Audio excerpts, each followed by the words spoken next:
Before the candles cooled, Sophie delivered the plot. After the party, they'll put papers in front of you. If you sign, your money's gone. Her voice didn't shake. Mine didn't either. I thanked our hosts, left with a smile, and went home to open the safe. They'd counted on confusion. I counted signatures, timestamps, and the law, and I never miss. They rehearsed kindness. My granddaughter ended the play with one line. "Grandpa, they're going to make you sign things after the party." Her parents floated room to room, topping off wine and compliments. Sophie's fingers were cold in mine. "Mom says once you sign, it's all theirs." I slipped out early. Let them prepare an ambush. I'd already drawn the map. Streamers hissed in the air conditioning. A balloon skated along the ceiling and squeaked, a rubbery squeal that set my teeth on edge. From the living room came a burst of laughter. Kevin's, too loud, and Megan's, tuned to whatever pitch gets people to nod. Sophie's paper crown had slipped behind one ear. She looked up at me with eyes that were too old for 8. "Bank papers?" I asked, my voice almost nothing. Her nod was small and terrified. "They went Tuesday," she breathed. "They said it makes everything legal." There it was, the line that pulled the curtain. I wrapped her fingers in both of mine, warming them with a grandfather's promise and a businessman's resolve. "You did the right thing," I said, and because she needed something to hold, I gave her the simplest truth I had. "I love you. That won't change when people get mad." She blinked. The crown wobbled. Somewhere, a candle hissed itself out on the cake. I straightened. My face found its party smile, the one that says, "Thank you for the canopies, and isn't this banner lovely?" "We go back in," I told her softly. "You open presents. I drink polite wine. We let the actors finish the scene." Her hand squeezed once, brave. I led her into the living room, past the gift table and the tidy stacks of cards, past Megan's tray of toothpicked cheese, past Kevin's watch check he tried to hide. He beamed when he saw us. He always did like a full audience. "Everything okay, Dad?" he called. "Perfect," I said, and meant it in a way he didn't understand. I set my glass on a coaster, admired the balloons, asked a neighbor about her hydrangeas. On the coffee table, a pen lay beside a pile of glossy envelopes, the kind that swallow signatures and spit out consequences. I noted the brand, the placement, the eagerness in Megan's eyes when she glanced that way. Let them set their stage. Let them believe the mark is ready. But before the curtain falls, we rewind back to 7 o'clock this morning to the phone call that tilted the day. 7 o'clock found me in the kitchen with a mug breathing steam and the newspaper still folded to yesterday. The fridge hummed. Sunlight came in through the blinds in narrow bars, striping Ellen's photo on the wall. The phone lit up. Kevin. He doesn't call early. Not for birthdays, not for anything. "Dad, hey, quick one." His voice carried a tightness I knew from years of patching his messes, like a belt pulled one notch too far. "What's up, son?" He cleared his throat. "We really want you at Sophie's party. Actually, could you come a little ahead of time? Megan and I hope to talk about some family things." Family things. The chair creaked as I sat. "You can say them now." "In person is better." Muffled, away from the receiver, Megan said something sharp and fast. He came back, too cheerful. "She, asked me to make sure you're coming. We want to make sure everyone's taken care of." There it was, the phrase people use when they're about to put their hand in your pocket and call it caregiving. "I'll be there," I said. "What time?" 1:30? Party starts at 2. He tried a laugh that didn't fit his mouth. "Keep an open mind, okay?" We hung up. I watched steam unwind from the coffee and thought about how many times I'd unknotted that boy's life. On the fridge, a crayon river ran under a crooked bridge Sophie's drawing from our last walk by the Scioto. In purple she'd written, "Best day with Grandpa." Ellen's voice, steady as always, came back as if she were standing by the sink. "Watch Kevin, not because he's cruel, but because he's weak. Weak attracts pressure." I set the mug down and opened the closet. My hand skimmed shirts until I found one Ellen had always called my honest blue. In the mirror, I saw a man who'd built things that didn't fall down because he checked foundations twice. Keys, wallet, list for gifts. I slid the list into my pocket and took another look around the kitchen. The tidy counters Megan once suggested were too much for a man alone. Maybe that was the first probe. "All right," I told the empty house, "we'll go see the show." I locked the door behind me and headed for the car. Before I dealt with smiles and speeches, I'd stop at Easton Town Center. Sophie deserved a present. I deserved answers. Easton wakes early on Saturdays. Families drifted under the glass canopies with coffee cups and strollers, and a saxophonist worked through scales near the fountain. I parked by the north entrance and went in with a short list and a longer suspicion. Sophie loves buildings. In the toy store, I found a kit with a skyline, clean lines, smart instructions, the kind of challenge that makes a kid's eyes narrow in concentration. "Gift wrap?" the clerk asked. "Please," I said, thinking about how Sophie reads diagrams like stories. The bike shop was next. A matte blue junior frame, light enough for a hill on Neal Avenue, brakes she could trust, reflective tape for evenings when fireflies come out over the Scioto. The salesman held the door while I loaded the box. "Birthday?" he asked. "The best kind," I said. Back in the lot, a familiar voice. "Mr. Cole." Mr. Patel waved a bookstore bag. "We've shared a sidewalk and small talk for years." He tapped his watch. "You're up early too." "Birthday prep," I said. "You?" "Beat the crowds," he smiled. "Oh, speaking of crowds, I saw Kevin and Megan downtown Tuesday, First Federal Bank, big stack of papers." They looked serious. He chuckled like it was nothing. Refinancing? Young people and their paperwork. Tuesday. Bank. Papers. I let the words settle like bolts tightening on a beam. "Could be," I said lightly. "They've been planning a lot lately." We chatted a minute about paperbacks and parking, then I wished him a good weekend and crossed to the florist. The cooler breathed out green air. "White roses," I told the florist, "a dozen." She trimmed stems with a confident snip and wrapped them in crisp paper. "Special day?" "For my granddaughter," I said, "flowers for her mother." The bundle cooled my palm. In the reflection of the florist's window, I looked like any other grandfather doing what grandfathers do, spoiling a child with time and things that roll. But the reflection didn't show the clock I'd started in my head. I set the roses gently in the front seat, gifts in the back, doubt riding shotgun. The path from family talk to "sign here" is short when someone is in a hurry. If there were papers, they needed my signature. If they needed my signature, they needed me comfortable. I pulled onto Morse Road toward Clintonville. Let them get their stage ready. I would arrive on time, take my seat, and watch who cues whom. Turn signal ticking, I eased onto Morse and let the city slide by in spring colors lawns just past winter, forsythia shouting yellow, a sky the pale blue of plans not yet tested. The roses rode shotgun. The bike box grumbled softly in the back. Somewhere between a red light and the next green, I counted not miles but patterns. 247 times I had said yes. Transmission repairs that became full engine jobs, grocery money that became a budget line, tuition checks written with a pen that felt heavier each month. Each request arrived wrapped in, "We hate to ask," and left with, "You're a lifesaver." It took 247 favors to teach me the shape of the word no. My hands knew the wheel the way they used to know a framing square. Feel the true line correct before the sag shows. Ellen used to call it my second sight.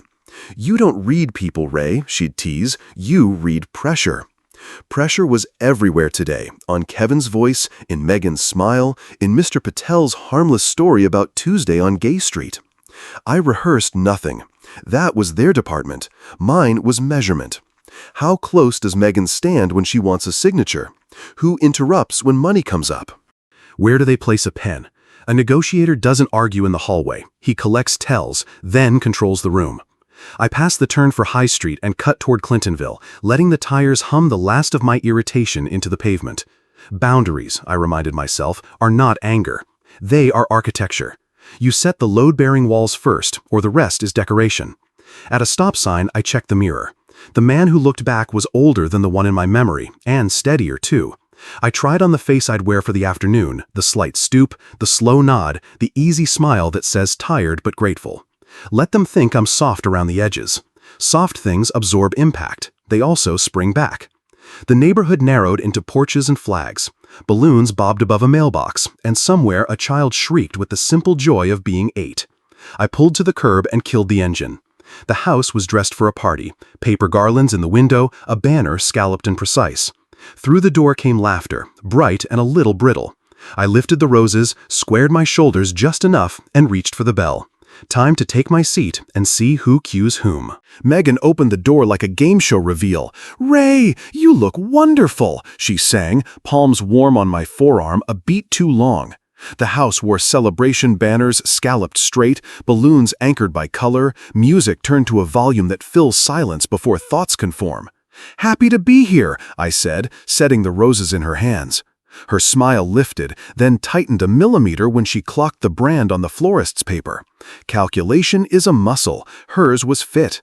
Kevin swept in with a clap to my shoulder. "There he is, my dad, the legend!"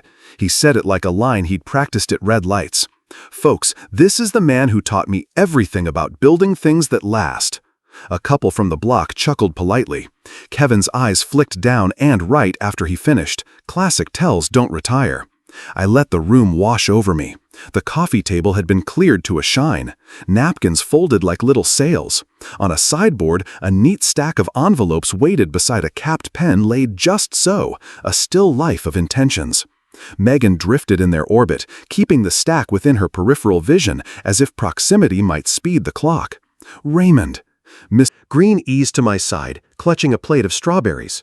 "Your granddaughter is an old soul. She asked me last week if grown-ups ever disagree about important things. Sweet thing, worrying over big ideas." She tilted her head toward Sophie, who sat cross-legged with a friend, smiling the smile you learn for other people's comfort. "She's thoughtful," I said. We both watched Sophie a moment longer than casual. Megan reappeared with a glass before mine was half empty. "Hydrate, Ray," she teased. "We want you comfortable." Her gaze darted to Kevin, then to the sideboard. A quick nod passed between them like a secret handshake for the anxious. Whenever conversation drifted near money, mortgages, a guest's new job, Kevin rerouted it with bright anecdotes. "Dad's the best fisherman on the Scioto," he announced. "He can read a current like a map." People laughed. His watch vibrated. He checked it, then pretended he hadn't. I played my part, asked about lawns, admired a handmade banner, listened to a neighbor describe a home project gone wrong. Each time I offered a practical fix, Megan pivoted the topic back to comfort, to snacks, to anything other than plans. Across the room, Sophie looked up, found me, held my eyes for a second, then looked toward the hallway where family photos marched in neat frames. The message was quiet and clear. I excused myself with a hand to my temple and drifted toward the photos. The hallways smelled faintly of candle smoke and lemon polish.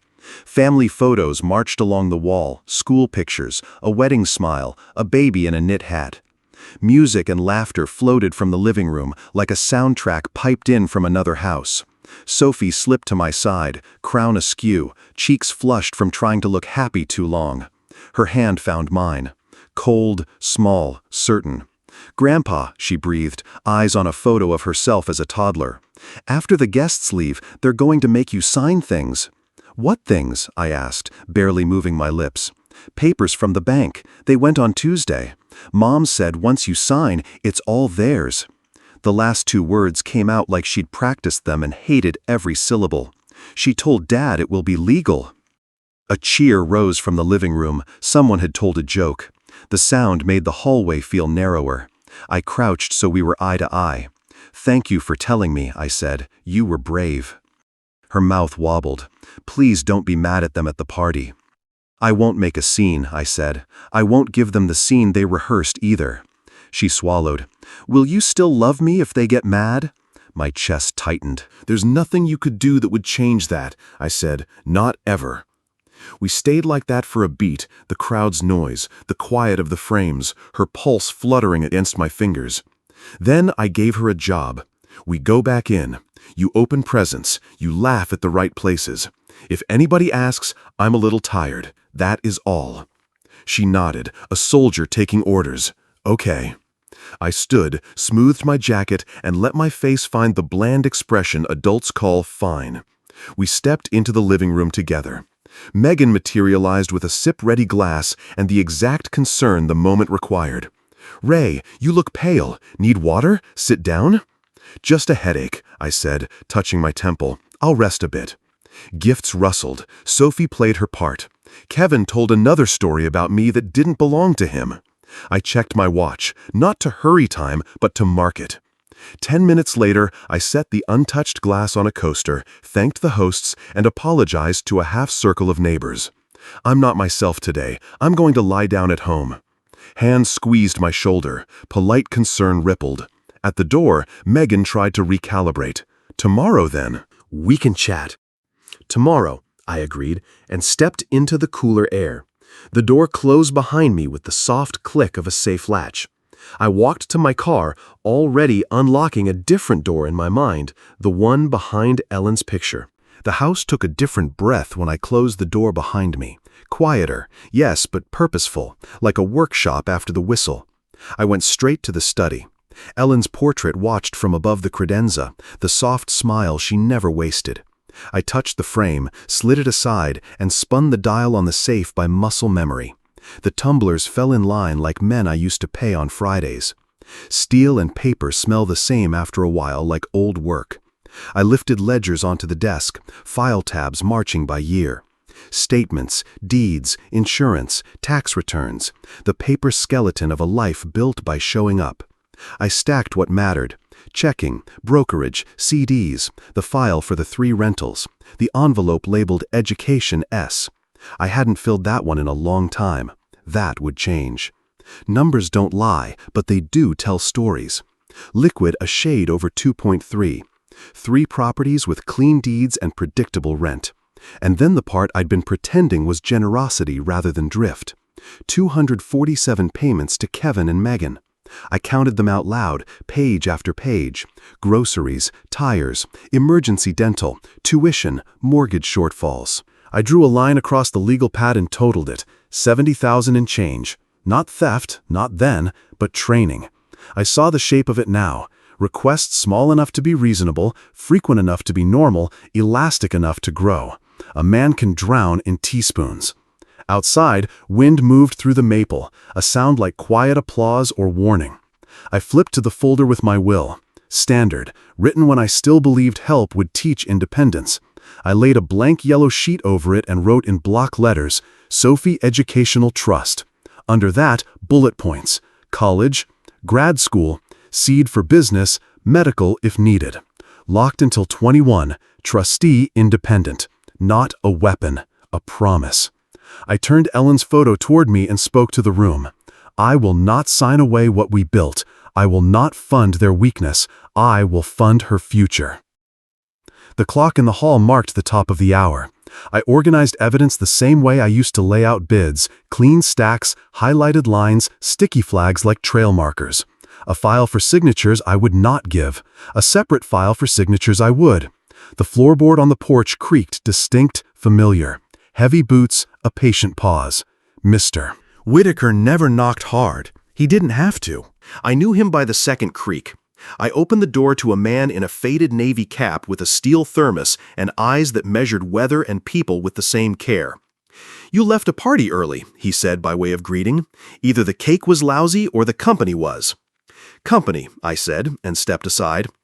We sat on the porch where the maple spread shade like a good wingman.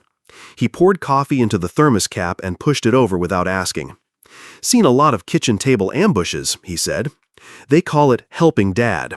Looks the same, though papers arrive when the house is tired and someone says, 'Sign here,' so no one has to worry." "Power of attorney?" I asked. He nodded. "Or worse, guardianship.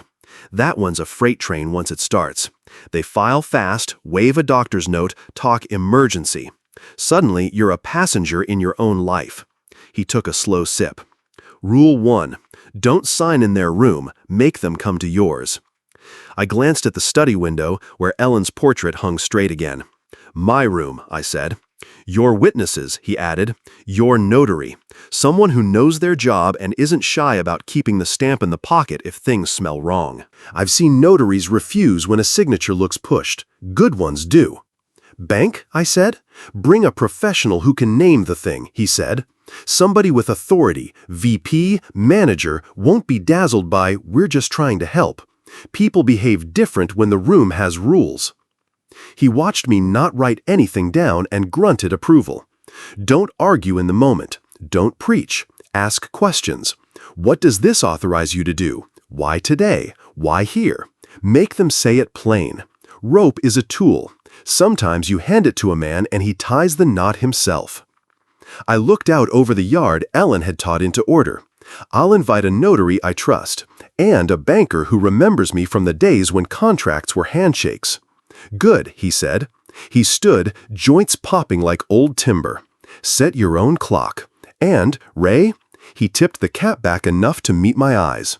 Love your people, but don't abandon your post. When he'd gone, I took a yellow pad back to the desk and wrote the plan big enough to read from across the room. Monday, 10 a.m., Carla, notary. Monday, 10 a.m., Jacob, bank VP. 10:05, Kevin and Megan, documents. I underlined the time twice. Sunday morning dawned bright and clear, and I settled into my home office with a fresh cup of coffee. The aroma filled the air, offering a stark contrast to the tension I felt brewing beneath the surface. It was time for my first call, Jacob Reyes, the bank VP. "Good morning, Jacob," I said when he picked up. I wanted to discuss the details of the conservatorship procedures that Kevin and Megan inquired about last Tuesday. "Sure, Raymond. They were quite detailed in their questions," Jacob replied, a hint of surprise in his tone. "They seem to have done their homework." My pulse quickened. What exactly did they ask? They wanted to know about emergency procedures, documentation requirements, and how quickly the process can be initiated. It sounds like they're serious about this. "Thank you for the information, Jacob. I appreciate it." I hung up, feeling a mixture of anxiety and determination. They were preparing for something big, and I needed to be ready. Just then, my phone rang again. It was Kevin. "Hey, Dad, just wanted to check in on you. How are you feeling?" "I'm doing okay, Kevin," I replied, attempting to sound casual, though I could feel the tension in my chest. Just a bit of a headache. "Do you need us to come over? Megan and I can bring some food." "No, that's all right. But if you could bring over those documents we talked about this afternoon, that would be helpful." "What documents?" Kevin asked, his voice tinged with confusion. "The power of attorney papers," I said, maintaining my calm. "I'd like to look over them before I make any decisions." "Sure thing, Dad. We'll bring them over." After hanging up, I felt a sense of control wash over me. I had set the stage for our confrontation.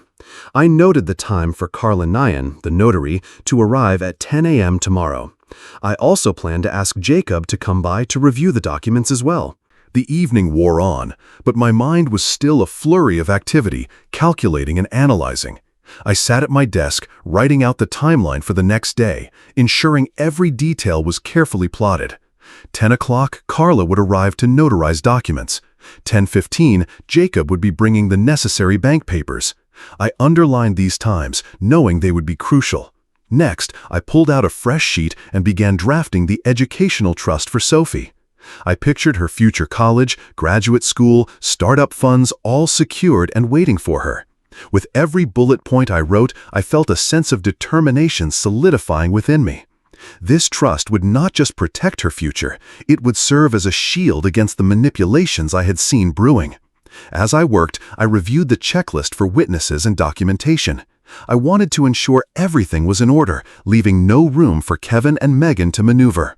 My resolve hardened with each stroke of the pen. Later that evening, the doorbell rang, pulling me from my thoughts. I opened the door to find Kevin and Megan standing there, the leather portfolio in hand. "Hey, Dad," Kevin said, forcing a smile. "We brought the paperwork you wanted to look over." I feigned a tired smile, inviting them in. Perfect timing. I've been thinking about our conversation. I led them to the living room, where I had set the mood to feel relaxed yet alert. Megan opened the portfolio, revealing the neatly organized documents they had prepared. "These are the power of attorney forms we discussed," she said, her tone light, almost too rehearsed. "We want to make this as easy as possible for you." "Easy?" I echoed, letting the word linger in the air. "You mean easy for you to take control of my affairs?" Kevin's smile faltered slightly, but he quickly regained composure. "No, Dad, it's about helping you manage things better. We care about you." I rubbed my temples, feigning fatigue. I appreciate that, but I'm a bit foggy tonight. Maybe it's best to wait until tomorrow to sign. Tomorrow sounds great, Megan chimed in, a hint of relief crossing her face. We just want to ensure everything is in place. I nodded slowly, letting the pretense of confusion settle over me. Yes, let's do it tomorrow. I'll have my head clearer then. They exchanged glances, a silent communication that told me they were still committed to their plan. I could sense their eagerness to push this through quickly, but I wasn't about to let them. As they left, I felt the weight of their expectations lift. Tomorrow, I would be ready, surrounded by witnesses to protect my interests. The trap was set, and I was determined to outsmart them. The morning sun filtered through the blinds, casting striped shadows across my office as I prepared for the confrontation. I had spent the early hours reviewing my notes and gathering my resolve. Today was not just about signing papers. It was about reclaiming my independence. At precisely 9:45 a.m., Carla arrived, her demeanor professional and focused. "Good morning, Raymond," she greeted, her eyes scanning the room before settling on the organized documents spread before me. "Ready for some paperwork?" "Absolutely," I replied, motioning for her to take a seat. I could feel the tension in the air, a thick layer of anticipation as I prepared for Kevin and Megan's arrival. At 10 a.m., Jacob Reyes showed up, briefcase in hand. "Morning, Raymond. Ready for that portfolio review?" "Ready," I confirmed, feeling a surge of confidence. The stakes were high, and I had to remain sharp. As I introduced Carla, I could see Kevin and Megan's faces shift from casual excitement to uncertainty. They were expecting an easy signing, but today was not going to go as planned. "Thanks for coming," Kevin said, attempting to maintain his bright demeanor. "We're here to help you manage things better." "Manage?" I echoed, letting the question hang in the air. "What exactly do you mean by that?" Megan leaned forward, her expression earnest yet rehearsed. "We think it would be beneficial for us to have power of attorney to help you with your finances and medical decisions." I felt a familiar tightness rise in my chest. And why would I need that? I've been managing quite well on my own for years. "Dad, you've been feeling a bit out of sorts lately," Kevin interjected, a hint of desperation creeping into his tone. "We want to make sure you're taken care of." "Take care of me?" I raised an eyebrow, watching them squirm slightly in their seats. "Or take care of yourselves?" Just then, as if cued by the growing tension, the door opened, and I caught a glimpse of Sophie peeking around the corner, her eyes wide with concern. She was the reason for my resolve. I couldn't let them manipulate me any longer. "Let's get to the matter at hand," I said, my voice steady. "I'm aware of your plans regarding the power of attorney." "I've been doing my homework too." The color drained from Kevin's face, and Megan's carefully crafted smile faltered. "What do you mean?" Kevin stammered, his confidence slipping. "Let's just say I've been preparing for this conversation," I replied coolly, letting the words sink in. "I have documents here that outline my intentions, and I want to ensure that everything is done properly." Carla shifted in her seat, her professional demeanor intact. "I'm here to notarize any documents you wish to sign today, but I need to make sure everything is clear and above board." The sudden appearance of a witness added weight to the room, and I felt their calculated confidence begin to waver. "We're ready," I said, keeping my gaze steady on Kevin and Megan, "but let's set the record straight first." I signed the documents for the educational trust, feeling a weight lift off my shoulders. This was not just a legal formality. It was my commitment to ensuring Sophie's future was secure. From now on, there will be no more financial support for you, Kevin and Megan. You have 1 year to show genuine change. Kevin's voice trembled as he muttered an apology, but it felt inadequate. Megan remained silent, her calculating eyes darting between the papers and my face, weighing her next move. The door clicked shut behind them, sealing away the tension and their plans. As I turned, Sophie appeared at the doorway, her expression a mix of curiosity and concern. "Grandpa, are you okay?" she asked, stepping inside. I knelt to her level, my heart swelling with love. I'm fine, sweetheart. I just made some important decisions for your future. I opened a brochure detailing veterinary schools and potential career paths. The images of bright campuses glimmered in the light. Can we look at these together? Sophie's eyes sparkled with hope. Absolutely, I replied, spreading the brochures across the table. You have every opportunity ahead of you. Will you always help me? She asked, her small voice earnest. Love remains, and so does your future, I assured her, feeling the truth of my words. As we explored the possibilities together, I knew I was fulfilling my promise to Ellen, to always take care of Sophie, no matter the cost. Ultimately, betrayal stories teach us about the resilience of the human spirit. God's love remains, providing us with the strength to rise above challenges. As we protect our hearts and those we care about, we learn the importance of setting boundaries. Every experience shapes us, teaching us to value trust and integrity. If you've faced betrayal, we want to hear from you. Join the conversation in the comments and subscribe for more impactful stories that resonate with your soul.